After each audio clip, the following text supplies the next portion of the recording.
Well, hello everybody. My name's Stephen Ritchie. I am still a sculptor from Ashford in Kent, UK. I've been greatly impressed by some of the other sculptors out there that are on YouTube, and in fact, been contacted by one just to appreciate my work. And as a fellow tradesman, an American tradesman at that, I take heed and appreciate it all the more when it comes from someone that understands welding and understands fabrication, if you like. So, thought I'd take you on. Not been well, so once again, it always seems to happen to me at the beginning of the year that something I need an operation or something's gone wrong. But I had a chest infection this time. So this is where I got to. I'd made an arm and I just started to do the wings on the right hand wing, if you like, the limb of it. So I've got a shoulder, a arm, a forearm, and I'm starting to use a little bit of round and some sheet steel, which is only thick, thin stuff. It's only like 0.8. It's not particularly thick. Haven't really got the right tooling to do this type of work. I've downsized a great deal from very large workshops when I was doing lots of fabrication and doing site work in London and things. Don't need that space anymore. So now I'm playing about with a much smaller workshop, and when I'm folding steel around, I'm basically bending it over my knee, or I'm folding it off a bench, or I'm standing on it and leaping about the place, you know. But I was well chuffed with the progress. I like the new the stance of one sort of bent paw, if you like, or one bent claw, and one outstretched as if it's sort of clinging to a wall.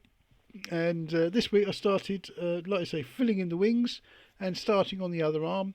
I've made the other arm, haven't finished the shoulder and things. Finding work really quite difficult. I think it's, what do they call this, long COVID? So painful joints and chest infection that seemed to last forever, general weakness, which you can't really be when you're messing about and fabricating. You've got to be fairly fit. But it's slowly coming back. I must admit, as the week went on, I felt better and better. Took my young colleague to do a bit of film footage on Saturday morning just to show you where I got to. So I've built a gable end for myself, as you may have seen before. And I want this dragon to interact with that pointy shape, if you like, that it leaps over the edge. And the wing also goes over the edge of the roof. Don't want it touching the roof in any shape or form. You don't want to be banging tiles about. This has got to be set up firm. It'll soon destroy a roof if a bit of steel's banging the rooftop, you know, especially if it's tiled or something. And of course, this is also a little bit of model making, if you like, for another project, which is to put one of these on a 900-year church, which is my next big project. Watch out for that. So where I've got with this one is I'm pretty much tying up the body now. I've probably got another day and a half's worth of work on the left hand wing and shoulder. And very simple, that I just attach a bit of bar, I put a bit of pipe in the arm, and it all just slots together. I should probably put a little pinch bolt or something on there so they don't fall off in the wind. And there may be other little discrete attachments so the wings don't rattle around in gale force winds and stuff. The moment you get a little bit of movement in a sculpture, and that rattling and movement will work something loose, which is not what you want. You want to be able to put something up. And the only time it comes down is when you go to take it down, not flying off the wall because it's windy. So, yeah, and of course I can try and work all these problems out at this scale. When I double up the scale, hopefully I've already worked out any problems from the fabrication side on the smaller ones. And of course the smaller ones will go to other customers that have ordered this sort of size, you know. So it's a bit of an experiment.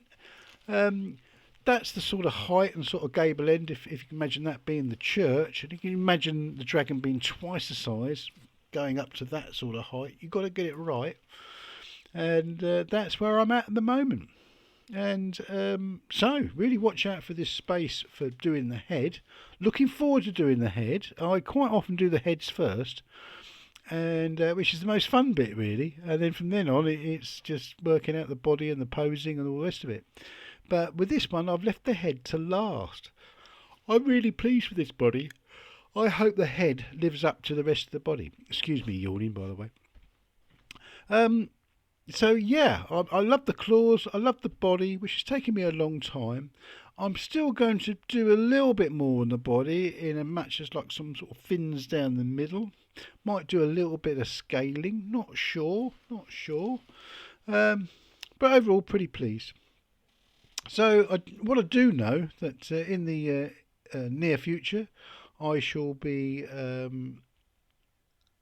putting some more music and writing a little bit of music for my YouTube channels, picking up a guitar, bouncing into a few friends, bouncing into an old friend Andy the other day, hasn't been particularly well, and has decided to take up drumming after being my bass player, or I was his guitar player. Who knows? Could be either. But he's decided to have a couple of drum kits set up. One in at his house, and the other in, what would you call it? A portable studio? I don't know. I'll let you decide. I'll show you some film footage in a sec, and you can decide for yourselves. So look, watch this space. The head's next, and the next film will probably be finishing this one off. So lots to look out for, lots to look after. Don't forget to subscribe. Thanks everybody. Hope you had a great Christmas and New Year. And watch this space. Have a good time now. Oh, look out for Andy. I'm just going to drop a little bit of film footage, so wait till the end. You've only got a minute to go, so it's only a minute's worth. Ta-da. So, when you want a stealthy wagon, you need bed comfort, and that's why you have a double bed pressed against the wall. That goes without saying. You also need cooking facilities and such like. And that goes without saying. But do you need a fucking drum kit? Do you? You need a drum kit in here, next to all the power source. Yeah, what's that for the pyrotechnics? God's sake, drummers. I just need to have a quick tune up because it's very cold in here for this guitar.